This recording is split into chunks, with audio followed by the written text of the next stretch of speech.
What's up, guys? Jordan from Bennett's Customs. We're back on another episode working on the Hemi coupe. It's kind of been a bit of fun. We've bounced around. If you guys have been following along, hopefully you have. If not, definitely jump back at least 2 videos to see 2 cars that have been in here for quite a while finally run, which was pretty amazing. Back to back, 2 days in a row. Couldn't believe it, really. Yeah, I should be able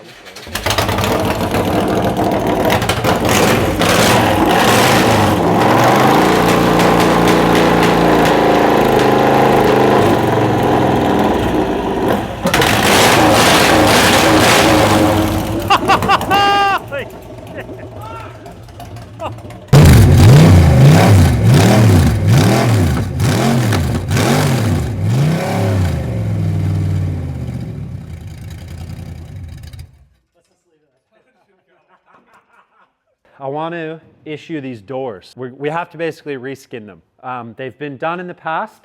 They just don't have enough form or enough shape to them. So when you look down from the cowl to the quarter panel, there's a lot of curve to these 3031 models. And the door straight, especially through the belt line, is just a little bit too flat. So we are going to basically make 2 skins from scratch utilizing the power hammer, and we're going to try and use that for almost all of it if we can. This is going to be kind of like my learning take on doing low crown.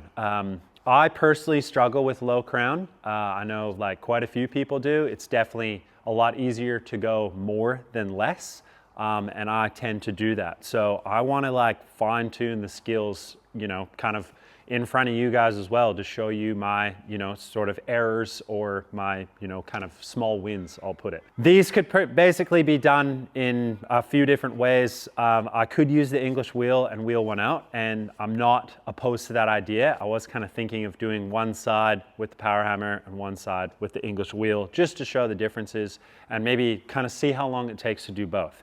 I definitely know that using the power hammer is going to be much more efficient.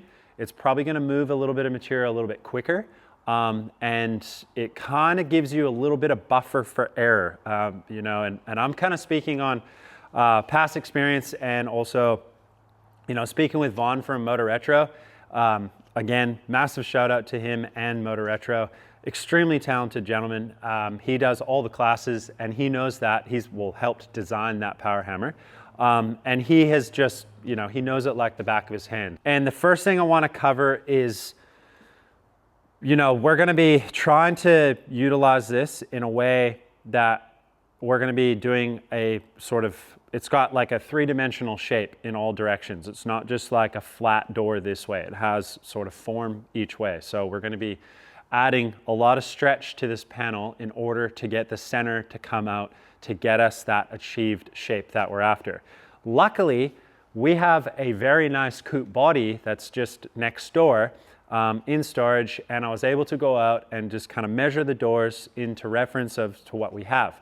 They are very close, but obviously all these cars were slightly different. They weren't perfect from the factory, so they kind of have a few different variances between the measurements.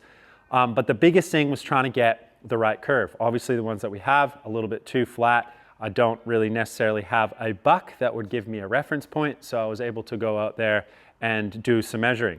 I did that on some cardboard. I'm just using what I got. You know, I would love to have a set, and will be purchasing a set of sweeps.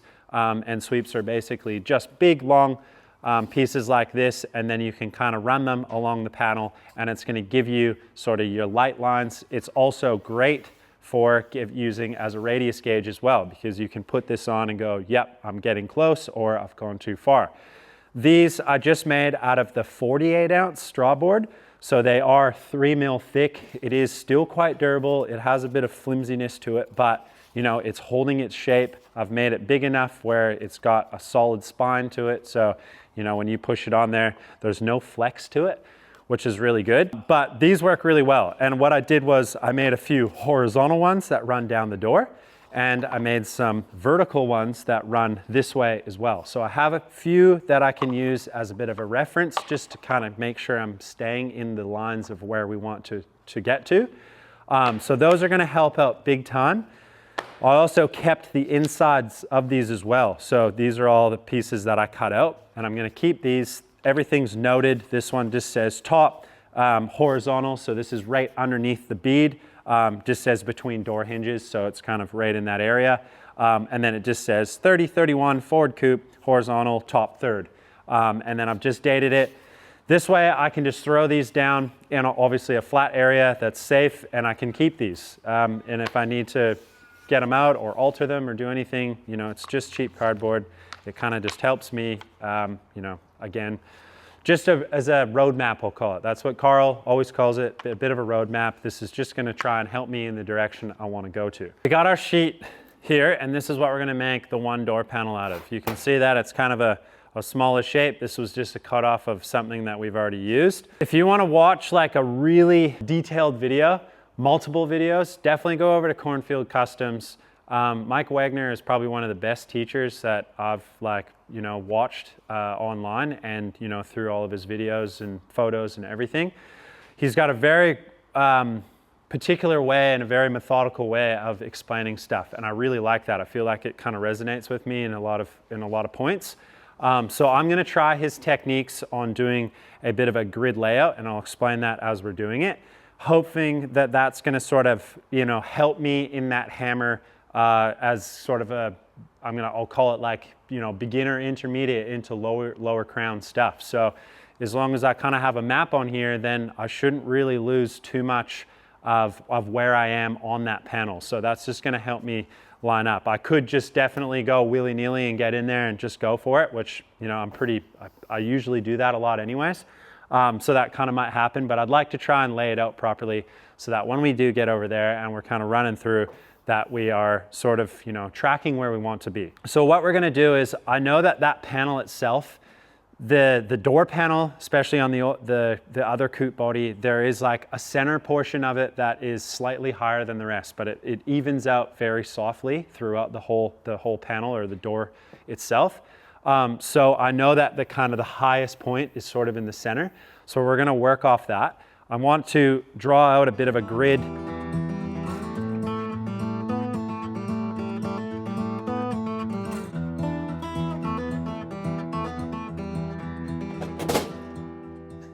All right, so this is definitely straight out of the Cornfield Customs handbook, so I take no credit for this, but I do feel like it is a great kind of way of laying out a panel, especially for a low crown.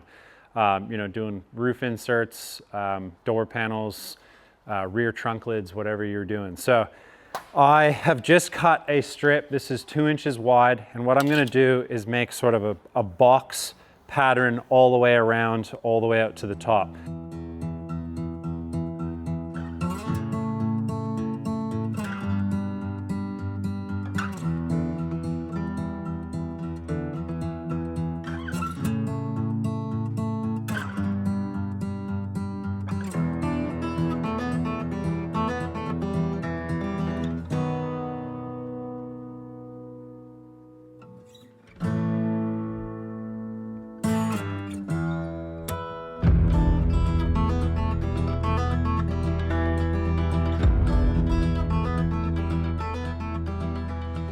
All right, so now we got our layout finished off, and you can see that I just have a 2-inch border all the way into this little box here. The reason for this grid pattern is because it's going to help you when you're in there and you're actually planishing. We are trying to stretch this material, so we're going to be stretching it from the inside outwards. So we're not going to be shrinking anything. Well, hopefully we don't have to do any shrinking at all. It's purely going to be stretch.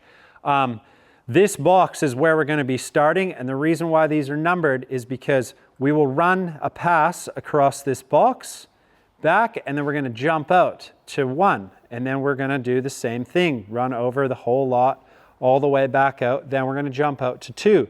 And the idea by these borders is that each time you go off into a new border, you'll have hit the next one twice, again. So if we were out at number 2, that this inside section would have been hit 3 times. So it's just the way of trying to spread it out evenly and hoping that we get a nice consistent kind of go the whole way across.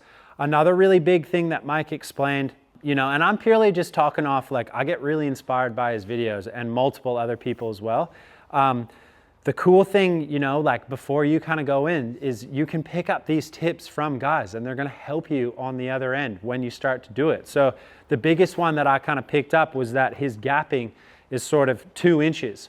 Whether or not it's going to work for the size of dies that we have, because I know his power hammer has a larger die, but it's just going to help try and feather those out into each one so that you're not going to get kind of like a wavy panel. All right, so we're over at the power hammer. We got our dies set up, and what I'm working with here is I got a flat upper die. The bottom one is a 24-inch radius die. The overall panel is actually a 36, but I'm kind of taking the tip out of Vaughn from Motor Retro's book here, and he kind of said, hey, look, you know, if you feel confident, try to use the 24 lower die to kind of rough out your panel, and then we can use the 36 to sort of finish it off. The 24 is hopefully going to just give me a little bit of shape a little quicker, and then we can kind of go in there, slow the power hammer down, put that 36 in the bottom, and really finesse all those little, you know, kind of high and low spots throughout the panel as we work it. So I'm gonna actually try that and see whether or not it works. So enough about talking. We are just gonna try and jump right into it. Again, I just wanted to cover a few basics because I really like to do this stuff because I'm kind of learning myself as well as telling you guys. So, you know, I'm not just an expert telling you on how to do it. I'm telling you of all the information that I've absorbed, all the practice that I've had. I'm hoping that, you know, the end result, we have a beautifully made door skin. Another one that is huge, that is very crucial, is elbows. Vaughn basically told me, whenever you're doing a panel, get those elbows up. You kind of want to have that chicken wing. If you drop those elbows, you'll notice it in the sheet. You start to get a wobbly sheet, and then, you know, that's when your dies will start to catch, and then once it starts to walk, you know, you can damage the panel. So having those elbows up makes a huge difference as far as keeping that panel steady. And then again, no pressure. We're just trying to glide that thing through. So we are just going to put a little bit of lubrication on here. This is just a mix of 50-50 transmission fluid and mineral terps, and that's just going to help sort of glide through the dies, just giving it a little bit of ease. I'll probably be adjusting it slightly just to make sure that I'm kind of hearing it right. The hammer's hitting correctly and it's getting the, you know, sort of the achieved beats per, or, you know, hits per minute that I'm kind of after, the BPM, beats per minute. And that fluid that's on there is also gonna, every time you hit it, it'll show you kind of where you're at. So you got a few reference points to work off of, but, you know, all this talking and pretending I know what I'm doing, we might as well see if the proof's in the pudding, give it a shot, and see whether or not I'll ruin this panel. Because it's, you know, accept failure. I'm accepting that it might happen. I really hope it doesn't happen, because I would love to just smash one out, but all right, baby. It's just you, me, and this panel. And basically it's just you and the panel, and I'm just here to guide you along. Guide you along to a beautiful success. You can see what that panel now does. May the shaping gods be with me.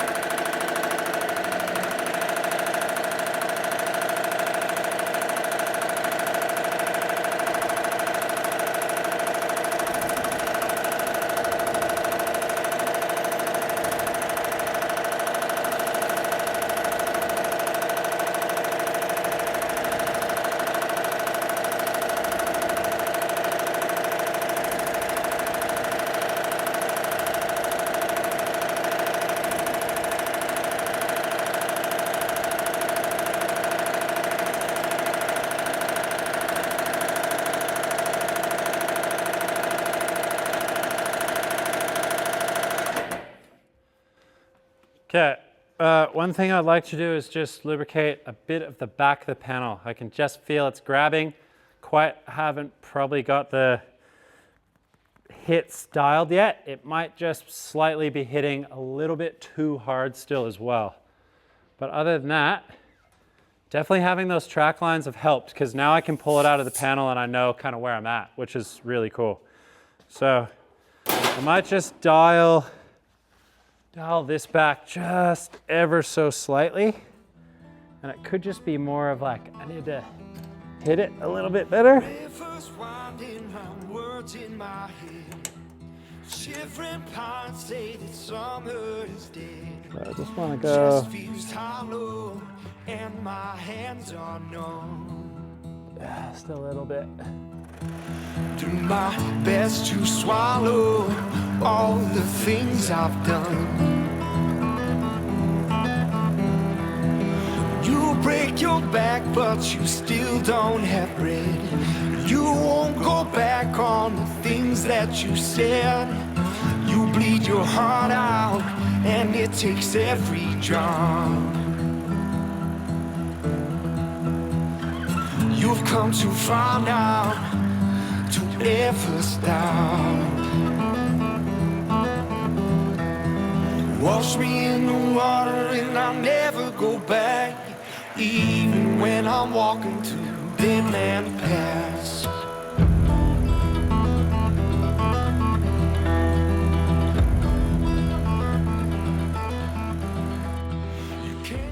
That's an arm burner, 100%.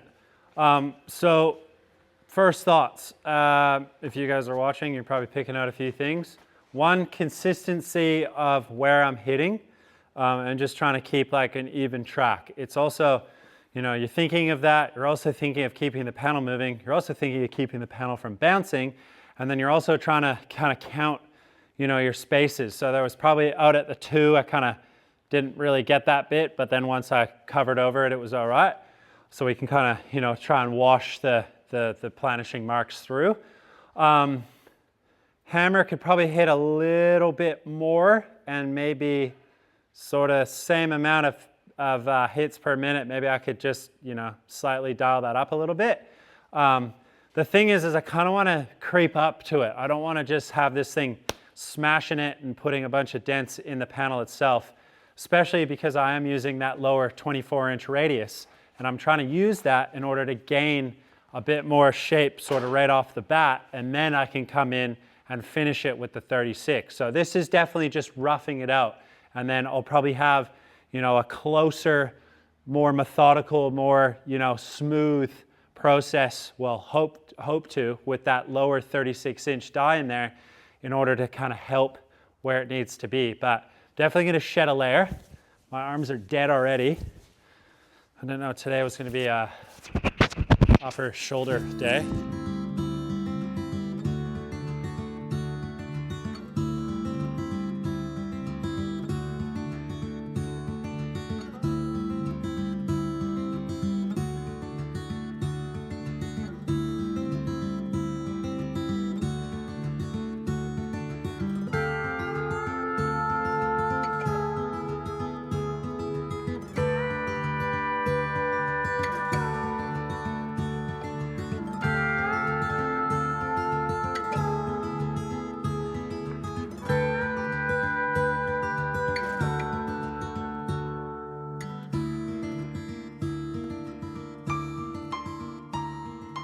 Wild, like watching, you know, Mike Wagner and Bobby Walden and those boys like do big insert panels.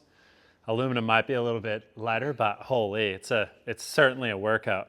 So what I've done is kind of hit sort of that half, and then so I'm just going to spin it around and then start this half with kind of blending over slightly the areas that I've kind of gone through, just to try and feather it out a bit. I definitely feel like kind of that pivoting motion rather than trying to go parallel like this and sort of walk it in and walk it out.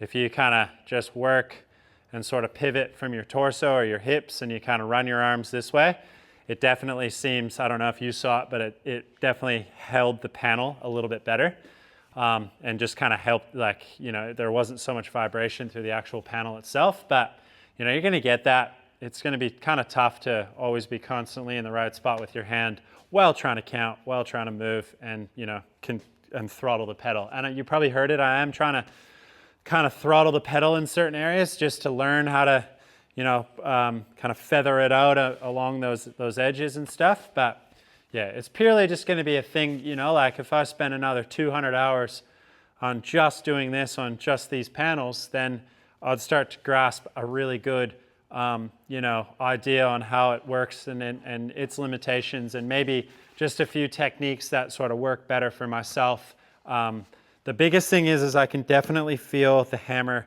vibrating a bit, and I reckon that is sort of, you know, that paneling is kind of vibrating, and then that's sort of resonating in the panel as well. So I will say, you know, right off the bat that fixing this down properly, having that rubber under there, maybe prior to even starting like a good panel, would probably be a better idea. It would definitely help me for sure. But we're still making it work.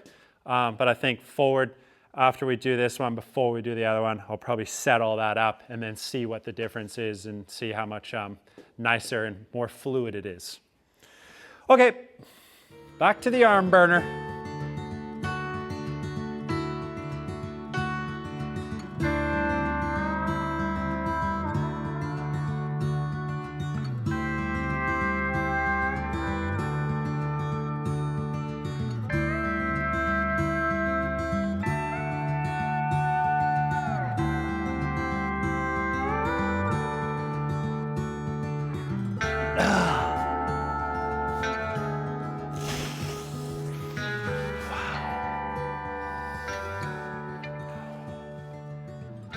That is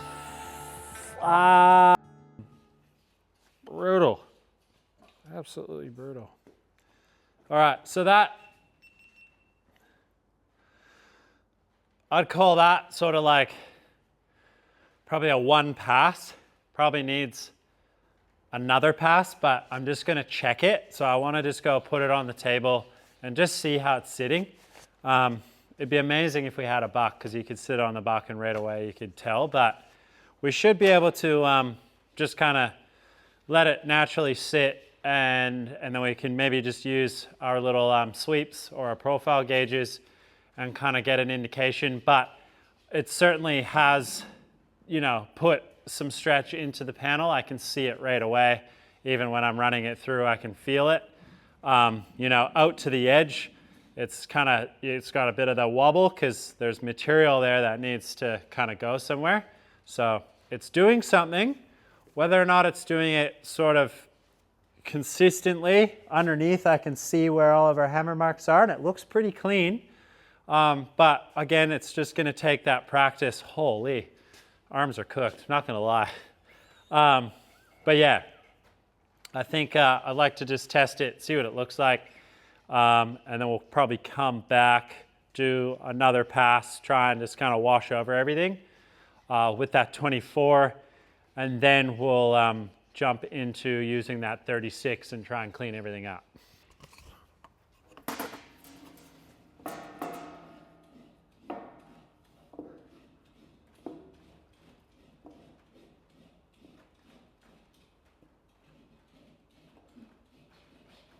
Dang. If you can see that, we're actually, I know it's kind of probably not the best way to do this because we don't have a buck to sit it on. And when you sit it on the table, the edges just want to sort of flatten out. But if I kind of hold the center, it's kind of a bad example of doing it. But if we use this is our horizontal sweep. This is the top door above the bead. So, you know, say our bead was about there. That is really, really close. Like, that's very consistent. If we use our between the hinges horizontal, that's going to be right about in this area. So still could probably use another one like kind of in the center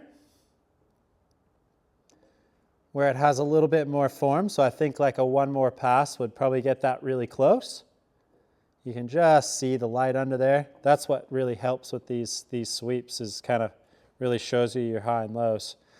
And then if we were to spin this guy,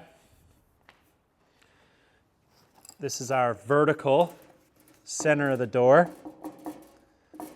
So you can obviously see, you know, even if we tried to kind of put it that way, naturally wants to rest. So we got a lot of work that way, but that's okay because that'll kind of go with time. All my money on pretty things, diamante shoes and all these diamond rings. Yes, I spend my money on these fancy cars, on a Jack in the Box and old trips to Mars. Yes, and I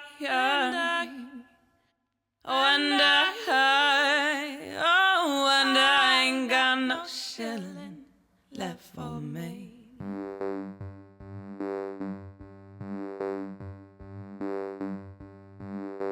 Spent all my money on expensive clothes, on a mink fur coat. Then I bought a house that goes. Yes, I spent my money on. Okay, so am I having a win? Yes. Am I also struggling? Yes. I happily admit that.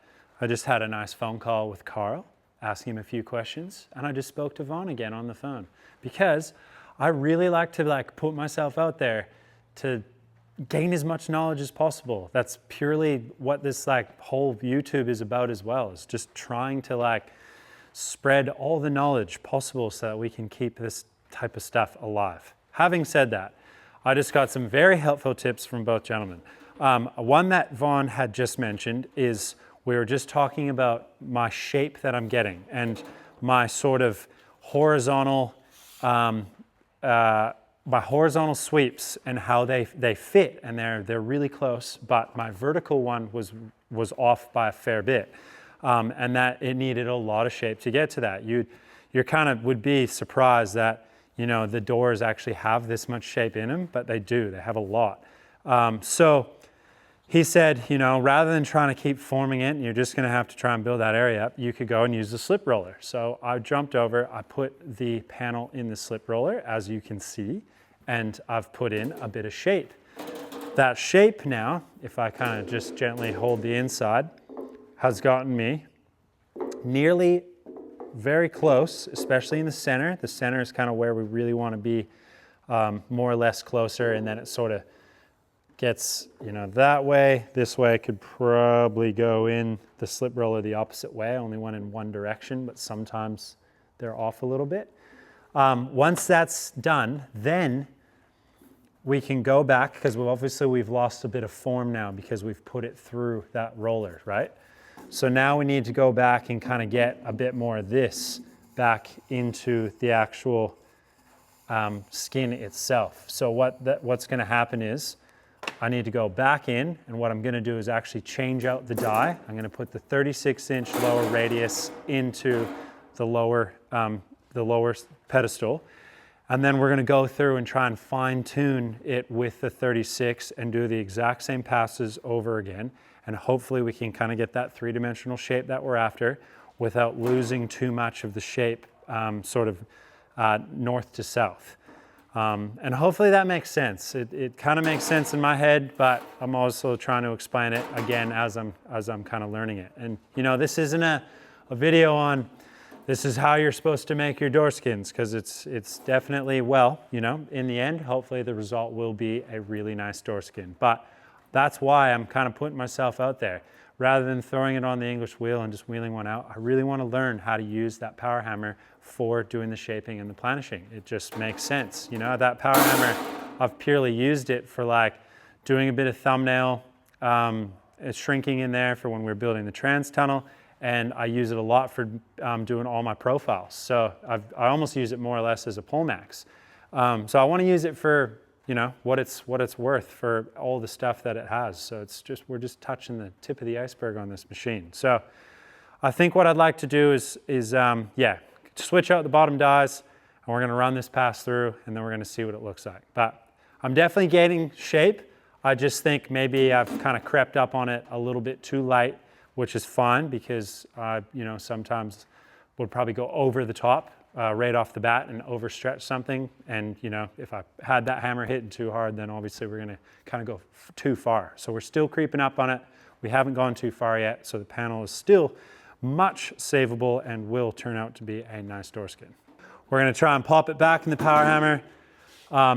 Using that 36 now, not the 24, and I'm just gonna try and find that sweet spot in the machine itself. I want that machine to kind of speak to me a bit, and you know, the machine becomes me, I become the machine, and then that piece of sheet metal just flows beautifully. So it's basically like a, you know, a well-scripted, you know, jazz orchestra. Like a guy on a saxophone in the urinal just firing away. You're just in there and you're just like, wow, this is incredible. And then your partner's like, where are you? Dinner is cold. We're at this beautiful restaurant. And then you're like, well, there was this guy with a saxophone in the bathroom. Holy, that was a carry-on, wasn't it? Yeah, I went there. That's good. Carry on. Okay, well, speaking of carry on, I want my shoulders to be like Josh, who's behind the camera right now. So he goes to the gym every day and I don't, but I personally think I'm probably stronger than him already. All right. Fire away with. Spend all my money on expensive clothes, on a mink fur coat.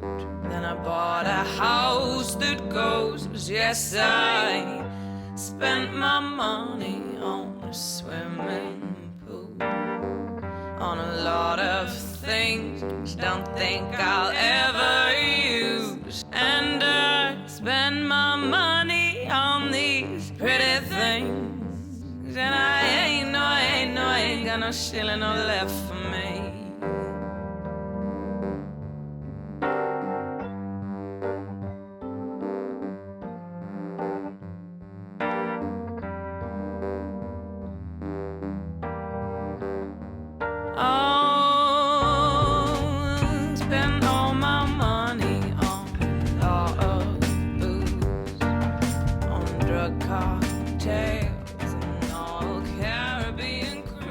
Okay, so we've got a lot of shape in this with that kind of that pass with the lower 36-inch radius die, and it's definitely cleaned it up a lot. I still have a lot of shape, you know, sort of this way to get that door sort of where I want it, but we still need to obviously get a little bit more out of this. So there's still a bit more stretch to do. But it's getting really close, and I've kind of used the sweeps, and we've just kind of found out there will be a few highs and lows that we need to figure out. But the thing I'm struggling with is when I put this down onto the flat table, the fab table, it kind of naturally wants to fall in areas. But what I'd like it to do is actually fall onto a buck, or you know, what we're trying to create. So what needs to happen is I need to remove this door, get the skin off of it, or even just keep that skin on there. But we need to get rid of the hinges, the door handle, and actually have the door up on the fab table so that I can use that as a reference and we can put it on. And then, you know, when it's laying on there, we can actually see how close it's gonna be, because essentially this is fixed and that's exactly the shape that we wanna try and create. So what I'd like to do, we're gonna pop the 3 pins off here, remove the door handle, and unfortunately with these hinges, the hinge that actually is fixed to the door, they are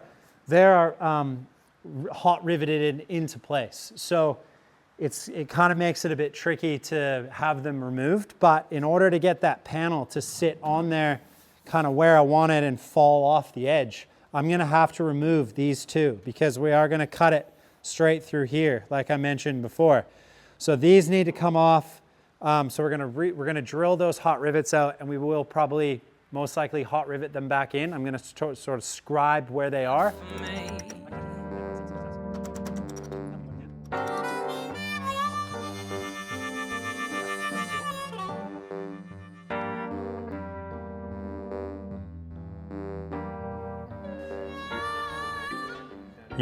Yeah. Michael just made a very good point, and this works for door hinges, hood hinges, trunk latches, anything.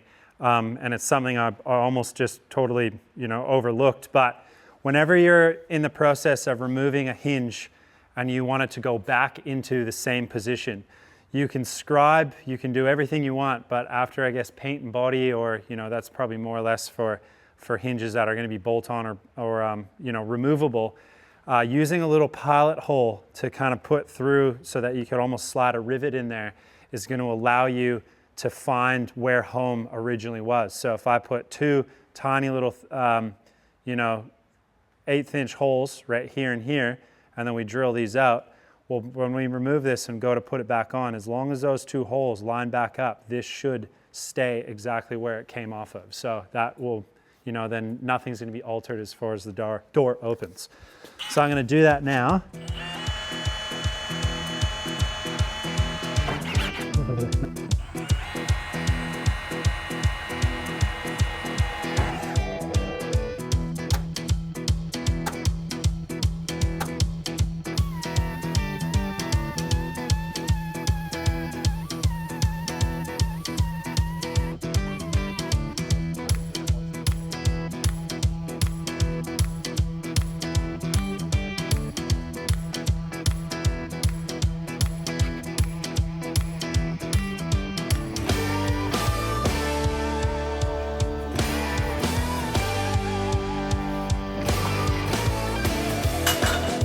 One hint.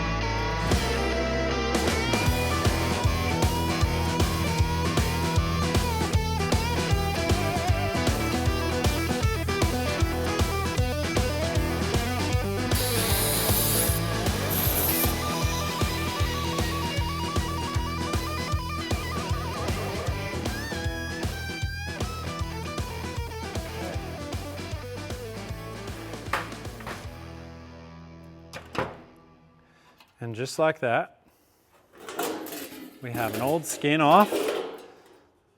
That's important. We're gonna have to drill those little guys out to hold our door handle, but that is perfectly fine. We can manage that. And it's good to know because we'll have to use it as a reference for where the door handle actually sits in there, just the shape that they have. But so that is kind of the old creation. And it was a very good creation. Don't get me wrong. It just didn't have enough form for the front of this cowl, the rear quarters. They were just a bit too flat. And the last thing you want to do is fill it up with body filler. So now we have, obviously, upon closer inspection, there's been a chop through here. So something potentially has been done with the inner door structure prior to actually putting anything on. And you can see that the bottom of the door through here has been cut out. And that was because we have channeled this car 2.5 inches, and this was actually hindering where our channel was. So I'll make a nice piece for in here and we'll kind of clean that up. Probably in conjunction to getting this door skin fitted, but it still obviously is holding its shape where it needs to be. But if Michael brings over the panel, so now we have, this is kind of our top, like that, and obviously this is slightly oversized, but now we have something to work off of. So this is a way better step forward in order to, have reference, have something that we're trying to, get that overall shape to fit to, rather than just kind of playing on the fab table and using our sweeps. So we obviously know that our shape this way, if we kind of go like that, you can see that the shape this way is pretty good, and take into consideration where our bead is here and this bead here. So really we're gonna just get kind of close to, but you can see, you know, the overall shape of what we're trying to create there.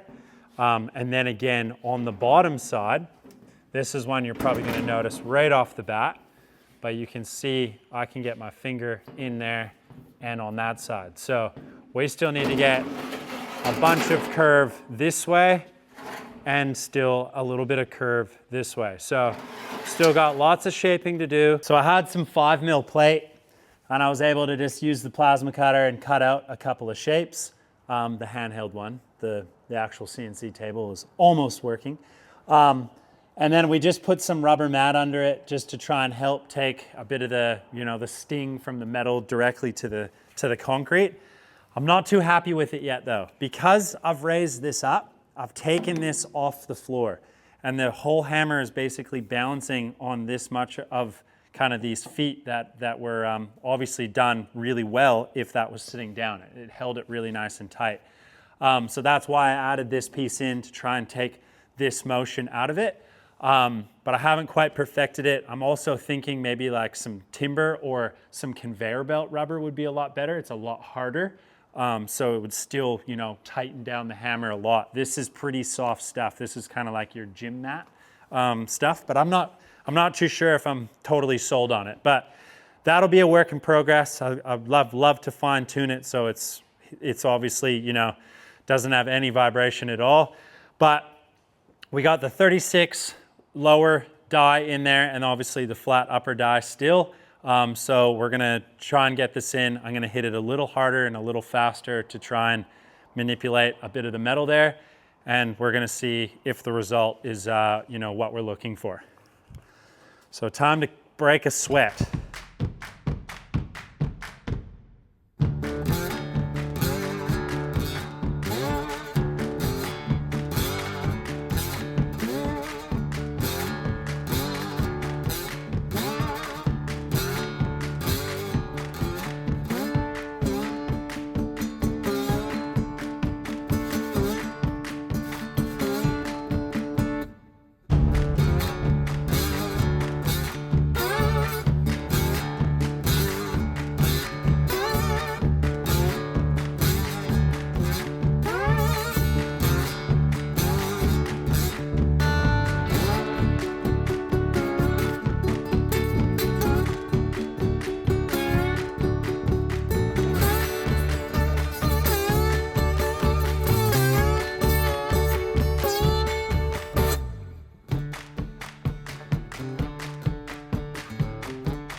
All right, well, I've done quite a few passes and I feel like I'm definitely getting somewhere. You know, like you can see that there's a lot of shape in there. When we put our straight edge on it as well, you know, we're obviously higher in the center. It's actually gaining that low crown, especially up at the top too, which is really good. But it still has a considerable amount to go. We're close, but it's not sitting exactly how I want it. And again, I'd mentioned these being high. It's going to be really difficult for it to sit on there perfectly, but down here is sort of the goal, is to try and get that, you know, we really need to get this area built up, like stretch this area so that these areas will fall down. And then, you know, you can see we're still a ways off of where we need to be as far as horizontally. And then vertically as well, we are still, you know, have a little bit to go. So lots of shaping still to do, but it has been like really amazing to kind of work that hammer and really just sort of like get comfortable with it. Biggest thing is like the repetitiveness of holding my arms up. Like I can barely hold my arms up at the moment, and this is a small panel too, which is hilarious. So once we get into like doing a proper insert for that Hemi coupe, like that's gonna be a big one to be able to hold. So I'll have to make sure I have my Wheat Bix in the mornings for that one. But overall, I think next video we'll have this sitting right and sitting exactly how we want it. Then I'm gonna go through the process of showing you how I'm gonna put this profile in for our bead. And that's gonna be utilizing the little dies that we've already made for that. So they'll need a little bit of fine tuning. And then we can kind of get involved with getting this part done and then that bottom lip along the bottom. Once that's done, that's kind of like overall the important part of the door. Then we need to actually start to measure it to the existing door itself. A little bit of repair needed to the door, obviously down at the bottom. But we are, in fact, getting one step closer to making these door skins fit really, really nice. So I think just wrapping my head around that, the idea of doing that low crown on the power hammer and not using the English wheel has been really, really beneficial. So I feel like I've learned a lot already and still have got an immense amount of learning to do on it. So again, massive thank you to Ryan at Resurrected Metal Shaping, Vaughn at Motor Retro, and Carl, obviously, from Make It Custom. All guys that I reached out to and just kind of got their queries and got their, their opinion on how I was working the hammer and whether or not it was kind of doing what it was supposed to do and that. So, don't hesitate to ask questions. I always say that, but you're never going to learn until you do, and you got to really put yourself out there. So I'm really happy that I did, and I learned a fair bit from each of them to be able to apply to my own sort of techniques. So definitely going to be next video, getting this thing perfectly shaped and putting some beads in, and then we'll get this thing back on there. So one step closer. Anyways, hopefully you guys enjoyed that video. Make sure you like, subscribe, hit notifications, and we'll see you next week on Bennett's Customs.